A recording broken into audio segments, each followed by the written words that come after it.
Hai sahabat semuanya, apa kabar kalian hari ini? Semoga Anda semuanya sehat-sehat selalu. Ya, ketika kita sehat, kita akan lebih nyaman untuk melakukan segala aktivitas kita. Dan tentu saja untuk masalah keuangan keluarga itu akan Hmm, sangat membantu dong ya. iya. Hmm, Karena ini nanti berkaitan nih ya. Kalau kita sehat, tentu saja kita akan lebih apa namanya? bagus gitu ya dalam pengelolaan keuangan kita dan nggak akan mengurangi pos kita gitu ya, pos iya. keuangan yang harusnya memang buat yang lainnya nanti jadi buat ke rumah sakit, buat ini dan Hmm, itu ya, karena kita nggak sehat ya. justru akan melindungi keluarga. Iya, Gitu ya. ya. Nah, saat ini kita akan belajar bersama bagaimana kita bisa mengatasi kesulitan keuangan dalam keluarga kita ya. Caranya gimana gitu ya. Yang Hmm, pertama yang harus kita lakukan agar kita bisa mengatasi setiap kesulitan dalam keluarga kita tentu saja lebih efektif gitu ya. Lebih efektif dalam waktu kita. Apa hubungannya efektif dalam mengatur waktu dan kesulitan keuangan keluarga yang dapat diatasi? Apa hubungannya ya? Itu juga merupakan salah satu cara awal untuk mengatasi kesulitan keluarga. ya, karena dengan mengatur waktu semuanya mungkin akan memberikan kesempatan bagaimana antar individu dalam keluarga bersama-sama ya. Iya, Untuk keluarga untuk bersama kebersamaan. ya, karena memang waktu itu sebenarnya aset yang paling berharga loh buat kita, ya kan? Ya, Hmm. Karena kalau kita istilahnya punya banyak hal gitu ya, tapi kita nggak bisa efektif dalam mengatur waktu kita, habis deh semuanya sama aja. mhm. Iya kan? Nah, jadi kita harus benar-benar berusaha untuk mengatur waktu kita dengan bijaksana, sebijaksana mungkin, karena waktu itu adalah karunia yang diberikan kepada kita dan aset yang paling berharga untuk kita, ya. Karena uh, waktu kita gitu ya, setiap hari gitu. Jadi apa yang kita lakukan sekarang itu akan menentukan kita di masa depan loh sebenarnya. Iya tentu. Bukan masa depan ditentukan di masa depan. Tentunya dari sekarang ya. Iya, dan itu dari hal-hal kecil yang kita lakukan setiap harinya. Ya, itu akan sangat-sangat berpengaruh untuk Hmm, kedepannya ya, untuk masa depan kita. Nah, ya, apa saja yang bisa kita lakukan agar kita bisa mengatur waktu kita dengan lebih efektif? Yang pertama adalah mendaftar tugas-tugas harian kita. ya. Ya, jadi jangan kebiasaan untuk udahlah semuanya biarin berjalan apa adanya gitu, jangan gitu ya, karena Hmm, kalau seperti itu ya semuanya nggak teratur, hmm. semuanya nggak sesuai dengan jadwal yang seharusnya bisa dilakukan tepat pada waktunya. Jadi buatlah daftar tugas Anda, apapun itu, bahkan yang sederhana juga harus kita atur tuh. Hmm. Jadi mulai dari bangun tidur nih jam berapa seperti itu. Karena biasanya kalau sudah terjadwal dengan baik, itu nantinya akan jadi kebiasaan gitu. Biasa Ya, seperti itu. terbiasa seperti itu. Jadi setelah bangun tidur kita misalnya nyiapin makanan buat anak-anak misalnya. Kemudian setelah itu mungkin bekerja atau melakukan pekerjaan apapun gitu ya. Nah, pekerjaan pun juga harus kita buat daftar nih ya. Jadi Hmm, misalnya hari ini jadwal kita untuk menyelesaikan pekerjaan gitu ya, pesanan dari klien A misalnya seperti itu. Dan itu berapa lama bisa kita selesaikan. Habis itu klien B dan lain sebagainya. Jadi ketika kita bisa mendaftar tugas-tugas, semuanya akan uh, terjadwal dengan baik dan akan sesuai waktu yang sudah memang kita tentukan gitu, dan itu akan memuaskan kalau misalnya seperti kami usaha sendiri, pelanggan kami dong ya, karena semuanya sesuai dengan jadwal yang mereka inginkan seperti itu. ya, betul. Dan itu nanti akan menjadi rutinitas Anda setiap hari seperti itu. Dan ketika bahkan juga ketika kita sudah mendaftar ya setiap jamnya berapa jam, setiap jam segini untuk lakukan apa, itu enak banget gitu ya, sudah udah ada jamnya untuk bisa dilakukan dan itu akan menjadi terbiasa untuk Anda. Bagi Anda yang mungkin belum terbiasa, sudah coba deh mulai dari sekarang untuk membuat daftar pekerjaan Anda dalam setiap harinya itu seperti apa. Ya, Kemudian setelah kita mendaftar tugas-tugas harian kita, jangan lupa pastinya kita selalu mengawali hari kita dengan doa. Ya, untuk apa? Agar kita mendapatkan bimbingan dan ilham sepanjang hari itu apa yang akan kita lakukan. Ya, semuanya akan teratur seperti apa yang sudah kita jadwalkan, tentu saja kalau diawali dengan doa, ya kan? Seperti itu. Kemudian setelah itu kita perlu untuk menentukan prioritas ya dalam kehidupan kita. Dan setiap hari pun kita juga harus menentukan prioritas. Jadi mana dulu yang akan kita dahulukan gitu ya. Pekerjaan apa yang akan kita dahulukan. Tentu saja prioritas yang pertama itu ditempatkan di tempatnya yang pertama. Setelah itu kita tentukan prioritas kedua dan selanjutnya seperti itu. Nah, kalau kita terbiasa untuk melakukan seperti itu, semuanya akan terpenuhi, tertata dengan rapih gitu ya, dan semuanya sesuai dengan apa yang kita harapkan dan kita inginkan, tentu saja. Ya. Mungkin saya ingin memberikan satu ilustrasi ketika satu botol itu harus diisi, bagian manakah dari elemen-elemen yang mungkin sudah tersedia di situ. Elemennya contohnya misalkan ada batu, ada pasir, ada kerikil, ada air. Nah, kira-kira mana nih dari keempat elemen ini yang harus prioritas pertama yang harus masuk? Tentu saja yang lebih besar dulu ya, batu-batu. Nah, terus kemudian yang kerikil. Nah, terus yang kemudian pasir.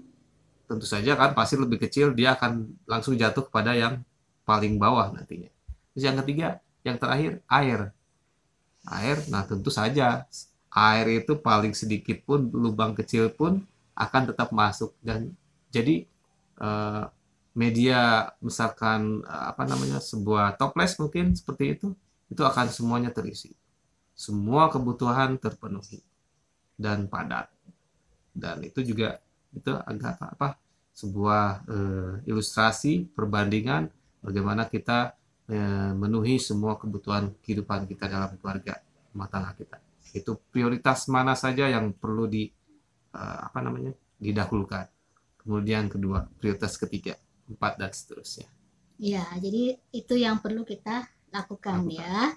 Kemudian juga menentukan goal dan bertindak. Jadi setelah kita menentukan prioritas gitu ya, kita harus tentukan tujuan ya, goal gitu ya. Dan setelah itu tentu saja kita harus bekerja keras, memulai dengan tugas yang paling penting dan melanjutkan hingga akhir daftar, dan bertindak dengan tentu saja tekun dan konsisten, karena itu yang nggak mudah. Konsistennya itu loh, kadang-kadang kita bersemangat di awal tapi habis itu malas gitu ya, seperti itu ya. Jadi selalu konsisten dengan apa yang sudah kita buat ya. Kemudian setelah itu kita perlu membuat laporan ya, baik itu kepada diri kita pribadi ya, kalau memang masih single gitu ya, apa saja yang sudah kita lakukan, jadi target-target yang sudah tercapai, seperti itu kita harus disiplin juga melaporkan ya. Apalagi kalau kita sudah menikah sebagai pasangan gitu ya, jadi memang harus ada istilahnya laporan yang sudah kita capai gitu ya, dari apa yang sudah kita buat, seperti itu. Nah, kemudian kita di sini juga belajar ketika kita sudah terbiasa untuk bisa mengatur waktu kita dengan bijaksana, ini adalah suatu modal yang sangat-sangat berharga. Ya, karena ketika kita sudah bisa mengatur waktu kita dengan bijaksana, itu akan menambah nilai bagi kenyamanan kita. Pastinya lebih nyaman ya dalam hidup kita kalau kita orang yang benar-benar efektif dalam mengatur waktu kita. Sehingga kita bisa punya waktu untuk pekerjaan, kita bisa punya waktu untuk melayani orang lain, kegiatan-kegiatan sosial kita bisa punya waktu yang banyak untuk pasangan kita bisa punya waktu untuk keluarga kita bisa punya waktu untuk diri kita sendiri, dan semua hal bisa kita lakukan sesuai dengan apa yang kita harapkan karena kita efektif dalam mengatur waktu kita, sehingga kita lebih nyaman, semuanya tertata seperti apa yang kita harapkan. Kemudian juga untuk kemudahan ya, ketika kita seorang yang lebih efektif dalam mengatur waktu kita akan mudah ya kan. Kalau semuanya kita tahu di mana pos-posnya, kita tahu di mana kita menempatkan segala sesuatunya, jadi nggak akan repot lagi. Dan ketika semuanya sudah tertata dengan baik dan rapi, tentu saja akan mengurangi stres kita, karena biasanya orang yang stres, tertekan dan lain sebagainya itu karena segala sesuatunya tidak terjadi seperti yang diharapkan. Dan kenapa bisa seperti itu ya karena hidupnya nggak teratur gitu ya. Makanya kita perlu mulai dari diri kita untuk mengatur waktu dulu ya, seefektif mungkin, dan itu akan membuat kita bisa semuanya tertata dengan baik. Ya, Anda sudah bisa membayangkan bagaimana kalau hidup kita semuanya teratur.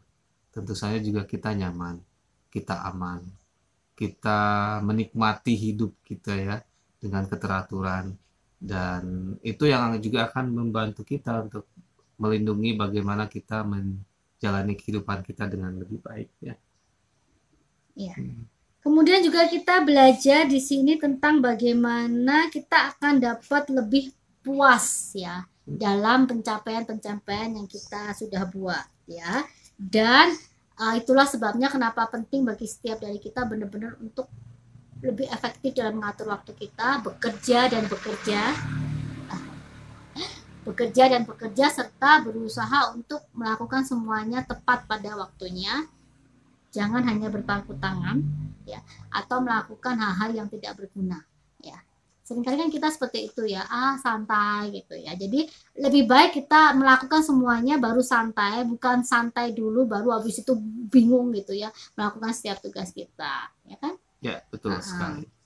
Ya, kemudian bagaimana cara kita untuk dapat terlindungi dan menghindari diri dari kesulitan-kesulitan dalam kehidupan kita. Yang pertama yang perlu kita lakukan adalah kita harus punya dana darurat. Minimal 1 bulan ya, lebih bagus lebih banyak gitu ya, 3 bulan, 6 bulan ke depan, 1 tahun atau bertahun-tahun yang akan datang kita sudah punya dana darurat itu. Dengan cara apa dana darurat itu terkumpul? Ya kedisiplinan kita dalam menabung. Ya, disiplin menabung akan menolong kita lebih aman gitu pada saat-saat yang paling sulit dalam kehidupan kita ya. Kemudian juga selain kita harus memiliki dana darurat untuk hal-hal yang taktis gitu ya, atau hal-hal yang mendadak, atau hal-hal yang mungkin tidak pernah kita sadari di masa depan kita, mungkin tiba-tiba jatuh sakit, mungkin tiba-tiba kita di PHK, mungkin tiba-tiba saja usaha kita bangkrut dan lain sebagainya. Nah, kalau kita memiliki dana darurat yang semakin banyak semakin bagus, itu akan lebih aman buat kita. Semakin kita memiliki dana darurat yang cukup banyak gitu ya, itu akan membuat kita lebih aman menghadapi masa-masa sulit dalam kehidupan. Ya, betul. Dan akan ya itu tadi, melindungi kita ya dari hal-hal yang tidak kita inginkan untuk keluarga kita. Ya, termasuk yang kemarin pengalaman barusan dan masih terjadi sekarang. Iya, itu COVID-19 itu kan itu pengalaman buat kita semua ya sebetulnya. Dalam 2 tahun itu kita tidak boleh kemana-mana, pekerjaan kita terbengkalai, banyak sekali yang terdampak dengan COVID. Selama 2 tahun itu banyak yang usahanya pada collab ya, banyak yang pekerja juga di PHK ya.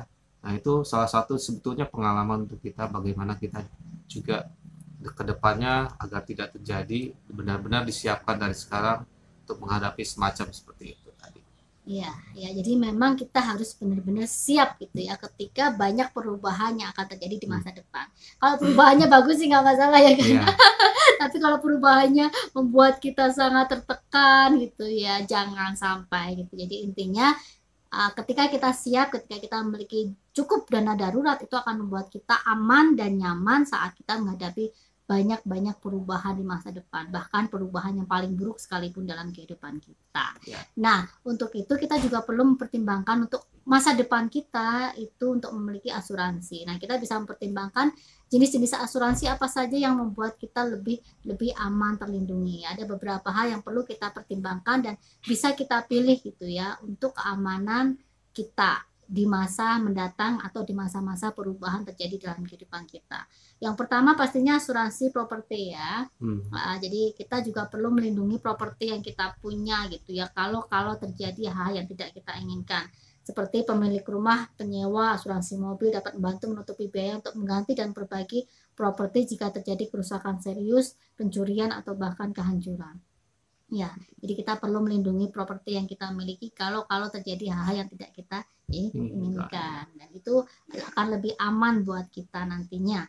Kemudian pastinya saat ini sangat-sangat perlu yaitu asuransi kesehatan ya, di masa-masa sulit seperti sekarang ini dan mungkin di masa-masa ke depan gitu, karena kesehatan adalah hal yang paling utama yang harus kita jaga gitu ya. Jadi kita benar-benar harus disiplin dalam pengaturan keuangan kita sehingga kita punya cukup dana untuk ini ya, asuransi kesehatan kita. Jadi asuransi kesehatan itu dapat membantu menutupi biaya perawatan kesehatan mulai dari biaya kunjungan perawatan yang bersifat pencegahan, mengobati penyakit hingga membayar untuk biaya medis yang besar gitu ya. Jadi tergantung pada tempat kita berada, tergantung dari tentu saja keuangan kita dan lain sebagainya untuk kebutuhan asuransi dan asuransi kesehatan mana yang akan kita pakai nantinya. Ada banyak ya asuransi. Dan itu perlu kita pertimbangkan. Kemudian juga ini yang penting juga asuransi jiwa, karena kita nggak tahu ya apa yang akan terjadi ke depan gitu ya, dan kita perlu memikirkan tentu saja untuk anak-anak kita ya kan, kalau terjadi apa yang tidak kita harapkan gitu. Jadi kita bisa memiliki asuransi jiwa ini untuk menyediakan bagi keluarga kita sejumlah uang jika anggota keluarga yang diasuransikan itu meninggal dunia. Jadi kita bisa menyediakan dana yang aman gitu ya untuk ahli waris kita. Kalau terjadi sesuatu dengan kita di usia yang sangat muda misalnya gitu ya, sementara anak-anak masih kecil gitu. Nah, kalau kita punya asuransi jiwa itu akan lebih aman buat mereka. Ya, kemudian juga asuransi kecacatan seperti itu. Asuransi kecacatan menjamin bahwa sebagian dari pendapatan orang yang diasuransikan akan dibayarkan jika dia menjadi cacat dan tidak dapat bekerja untuk jangka waktu tertentu atau mungkin jangka panjang dan lain sebagainya ya. Kemudian juga asuransi pensiun, nanti kita akan bicara lebih banyak tentang itu ya. Kita juga perlu merencanakan untuk dana pensiun kita dong ya nantinya kalau terjadi sesuatu dan lain sebagainya. Nah, ini semuanya dapat kita tanggung, dapat kita lakukan dengan sebaik mungkin kalau kita lebih efektif dalam pengaturan waktu kita, kalau kita lebih efektif dalam pengaturan keuangan kita, sehingga kita bisa punya dana yang cukup untuk itu gitu ya, untuk perubahan-perubahan di masa depan kita sudah siap gitu. Betul ya. Jadi persiapkan mulai dari sekarang ya, hal-hal yang barusan kita sampaikan untuk masa depan Anda diatur dengan sedemikian rupa sesuai dengan kemampuan yang kita miliki ya, Anda miliki ya. Semuanya tentu saja inginkan ya kita siap menghadapi apapun nanti perubahan di masa depan kita, dan kita perlu mempersiapkan semuanya dengan keefektifan kita di masa sekarang ya. Karena sekali lagi setiap waktu yang kita lakukan ya di masa ini akan menentukan masa depan kita. Ya, seperti itu. Terima kasih, stay tune terus di Bung Edi Official Channel karena pastinya banyak informasi penting yang bisa sahabat semuanya dapatkan. Jangan lupa like, subscribe, komen, dan share ke teman-teman Anda semuanya, siapapun itu. Terima kasih. Terima kasih.